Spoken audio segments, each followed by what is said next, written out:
বন্দি থাকার থেকে রাস্তায় নেমে যদি আমি গুলি খাই সেটাও ভালো। ইনকিলাব মঞ্চের মুখপাত্র শরীফুল ওসমান বিন হাদির ওপর হামলার ঘটনায় দেশজুড়ে নিন্দা ও প্রতিবাদের ঝড় ওঠে। সামাজিক যোগাযোগ মাধ্যমে এই ঘটনার বিরুদ্ধে সরব হন দেশের প্রথম সারির অনেক তারকা। হাদি ভাইয়ের সাথে this is very very unfortunate. তাদেরই একজন অভিনেত্রী রুকাইয়া জাহান চমক।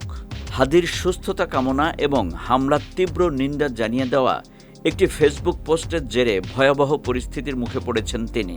চমকের অভিযোগ, ওই পোস্টের পর তাকে হত্যার হুমকি দেওয়া হচ্ছে।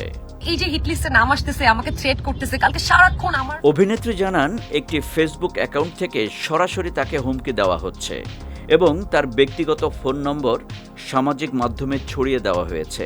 এর ফলে তাকে কয়েক শতবার ফোন করা হয়েছে বলেও দাবি করেন তিনি। বিষয়টি নিয়ে গভীর উদ্বেগ প্রকাশ করে চমক একটি ভিডিও বার্তা দেন, যেখানে তিনি পুরো ঘটনার বর্ণনা দেন। আর যদি ওরা আমাকে সত্যিই মেরে ফেলে, বিশ্বাস করো it will be a beautiful gift for. Video বার্তায় চমক বলেন তাকে বারবার হত্যার হুমকি দেওয়া হচ্ছে, তবে এসব হুমকিতে তিনি ভীত নন বলেও জানান। অভিনেত্রীর ভাষায়, আমি মনে করি আমি অন্তত দেশের জন্য কিছু করতে পেরেছি, আর যদি ওরা আমাকে সত্যিই মেরে ফেলে তাহলে সেটি হবে আল্লাহর পক্ষ থেকে একটি সুন্দর উপহার, সেটি হবে শহীদি মৃত্যু। দেশের জন্য আমাকে কেউ মেরে ফেলছে।